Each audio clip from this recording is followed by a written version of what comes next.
Hey guys, it's Michael here with just a quick update. Today I'm going to be basically discussing the timeline of Jon Favreau's upcoming television series because recently, a few days ago at the premiere of Solo: A Star Wars Story, which, to go by early reactions, is kind of getting mixed reactions. Mostly positive, but it's one of these, it's a red carpet premiere, so you're gonna, you know, kiss everyone's butt to, get more of these invites. So anyway, Jon Favreau was there at the red carpet premiere, and of course he got asked at a certain point about his upcoming television series. Now, the story that's being reported around everywhere is that he said that it takes place 7 years after the Battle of Endor. That's not actually correct. The person who released that story was the Nerdist reporter Dan Casey, and that was what he initially tweeted out. After that, he tweeted out a correction. It's a minor correction, but it makes a small difference in that it's not 7 years after Battle of Endor, 7 years after the Battle of Yavin from A New Hope. So that means that this would take place then 3 years after the Battle of Endor, which then makes it 2 years after the Battle of Jakku and also the Aftermath series of novels. So this has some pretty serious implications for the structure of the ongoing canon as it relates to the expanded universe. Maybe I'm just old-fashioned. I still call it the expanded universe. You know what I mean, the novels and comics, even though everything's canon now. Stuff that's beyond the films, or in this case, television. So I started reading the Aftermath series of novels. I'd like to go back to it. I didn't like the first one. I did a review of it, which you can see here. And it was okay. It's written more for like 12 or 13-year-olds, so it wasn't quite my thing. But it's interesting the way the galactic history is explored in it. And really, that's as far as the new canon kind of goes now, more or less. So in the previous, I guess, what you'd call Legends canon, the decanonized old expanded universe, that was built pretty much exclusively through novels, and comics touched upon it. I'm talking about more in terms of post-Return of the Jedi, so all that new Jedi Order and all that stuff, that all came out of novels, and the novels were kind of pillars for the expanded universe in terms of developing the ongoing storyline, of Han, Leia, and their kids, and Luke, and the New Republic, and the New Jedi Order, and all that stuff. That all came from novels, and so for me, being, a Star Wars fan for going on 3 decades now, I'm so used to sort of this ongoing storyline being fleshed out in novels. If you look at the novel output since the Disney acquisition and since they started this new canon, the novel output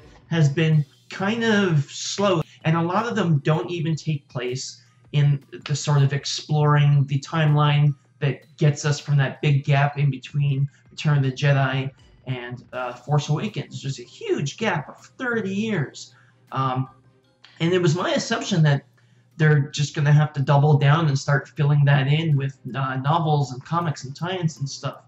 But they really haven't. Rebels was all about in between 3 and 4. Rogue One was a prequel, really. And the tie into that, Catalyst, which I haven't read it, but it seems like a very interesting story. That's a prequel tie-in.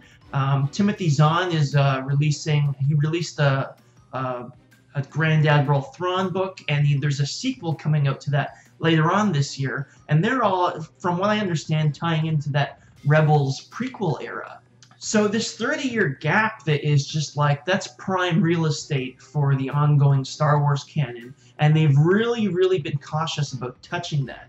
Jon Favreau's new series is really going to be the first major instance of, rather than fleshing out that timeline in novels, it seems like the TV series is going to be the lead in picking up where the current expanded universe has left off. They had the Aftermath trilogy of books, and that's the main thing, with just establishing, okay, right after Return of the Jedi, what happened in that first year. because we knew about the Battle of Jakku that was already established by Force Awakens. So in between Return of the Jedi and the Battle of Jakku, and so that's really interesting that we might see characters from that Aftermath series appearing in Jon Favreau's new television series, like Admiral Sloane, who is a main character in that Aftermath trilogy, and it seems like she's a key architect of the First Order. So it remains to be seen what Jon Favreau's television series is going to touch upon. It might be something that focuses on the Resistance, but given that the new animated series coming out from Dave Filoni is going to be called Resistance, it takes place in a different spectrum of that 30-year gap. It takes place right before Force Awakens. But given that that's going to be focusing on Resistance and fighter pilots, I don't think this is. I'm not sure what the focus of this would then be. I don't know. You could really speculate endlessly about that without knowing any details. It could go. There's a million different directions. So getting back into sort of novels versus this television show, if you look at the timeline, basically, if this takes place 3 years after the Battle of Endor, not 7 years, but 3 years now, apparently. So there's 1 more year where novels and comics can continue to catch up to the television show. But it makes sense now why there's kind of been a hiatus on the novels going forward, because you know, the Aftermath trilogy came out, and I was like, okay, so they're going to do like maybe 1 or 2 more novels a year, sort of progressing the timeline, you know, inch by inch forward across that 30-year gap. But then they kind of stopped, and I'm guessing it's because of this television show where they realized, hey, why don't we just start exploring this new timeline that we have, all this 30 years of prime real estate of uncharted canon. It demands a serialized nature, so it would be too expensive, and to do that with films, you'd have to make 25 movies. But a television show would be the perfect format where it's serialized like novels, and it can be done less expensively like novels. Jon Favreau has said that he's written half of the television show. So I guess as the show gets closer and closer to production, now that he has half of it, and he kind of has figured out what the show is going to be and sort of what the setup of events are, I'm sure he's working very closely with the Lucasfilm Story Group. So my sort of prediction is that future novels will lead into the television show, and then once the show is there, they'll kind of dance around it and maybe do side stories and tie-ins the way novels have tied into the characters from Rebels in the new canon. It's going to be interesting, though, once that show ends, then what do they do? Do they keep doing more television shows? Because I think they're going to take their time exploring this new chronology. It's basically like, if you think about it, it's almost like a 1-to-1 ratio in terms of 1 year of real life equals 1 year of fictional life explored. That was the way the old Legends continuity basically worked between, I'd say, when was Heir to the Empire? 1990-ish? Or 1991? I think it was 1990. Between 1990 and 2012, how many years is that? 20 years? In that 22 years or so, I think they explored about 40 years, so I guess it's more of like a 2-to-1 ratio. So basically, if Disney has 30 years to play with in this, it basically gives them a decade and a half of real life time. It really feels like, because the live action stuff, movies, television, that's so much more lucrative than novels, because how many people buy Star Wars novels? I'm as hardcore as a Star Wars fan gets, and I buy like 1 Star Wars novel every like 8 years or so if you're to average it all out. I really don't care for them that much. But I'll buy a ticket to every single movie they make, and I'll buy the, DVDs and subscribe to their stuff for every television show they make.